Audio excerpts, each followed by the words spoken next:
Ministri i Mbrojtjes Pirro Vengu ka inspektuar këtë të diel zonat më të prekura nga reshjet e fundit në Maliq, duke u ndalur në fshatin Sheqeras dhe në pyllin e Fazanëve. Ai ka folur për dëmtimet në Argjinatura, situatën e banorëve dhe masat e ndërmarra për të përballuar emergjencat. Praktikisht në Argjinaturën në Sheqeras ka pasur dëmtime të konsiderueshme dhe siç e dini në orët e para të shëmbjes së kësaj argjinature dhe Drejtoritë Rajonale të Kullimit, Bashkia e Maliqit, dhe do ta falenderoj kryetarin edhe për angazhimin këtu, si kundër dhe forcat të tjera që do shtohen në orët në vijim, janë duke bërë punime rehabilituese. Nga ana tjetër kemi edhe në zonën e pyllit Fazanëve kemi edhe aty një dëmtim argjinature, e cila praktikisht vërtetëson të gjitha prurjet që vijnë nga Dunaveci në Devoll.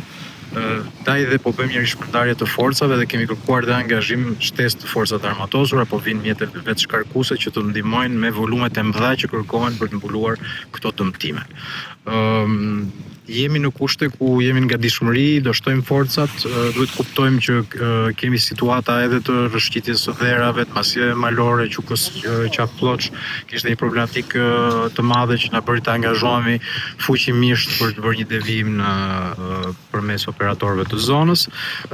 Do jenë ditë të vështira sepse rreshjet do rifillojnë. Toka është si skugjer praktikisht dhe është e vështirë të punohet edhe në situata ku toka është shumë e pastabilizuar dhe e mbushur me ujë. Gjithsesi po shtojmë forca në mënyrë që Maliqi mos të ketë problematik në rreshjet që do pasojnë gjatë javës që vjen. Ministri Vengu vazhdoi duke përmendur dëmet dhe masat për banorët dhe infrastrukturën në mbar vendin. Ka në rang vendi 15 urat praktikisht që janë jo vetëm destabilizuar, një pjesë tyre është shëmbur dhe do kërkojnë një investim domethënës.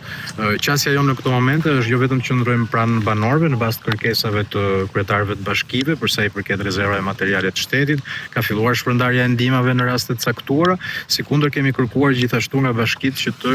bëjnë kërkesat për sa i përket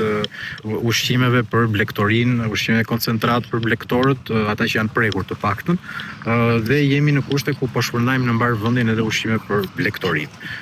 Këto janë dy grupet praktikisht që janë më të prekura, ndaj dhe strategjia jonë është të qëndrojmë pranë, duke ditur që do kemi ende rreshje, nuk kemi jashtë rrezikut, thjesht është një moment praktikisht dielli që na mundson të vijojmë punën në terren. Është herët tani të bëjmë bilanc, kemi vetëm bilanc paraprake, na rezulton që kemi rreth 1500 hektar tokë në ujë, ujërat po ulen në nivel në mbar vendin, dhe kjo na jep mundësinë që të rikuperojmë argjinaturat, patjetër që ka një diferencë të madhe mes bashkive që kanë arritur të bëjnë investimet e nevojshme dhe bashkive që ndoshta nuk kanë pasur mundësi të bëjnë investime, ndaj dhe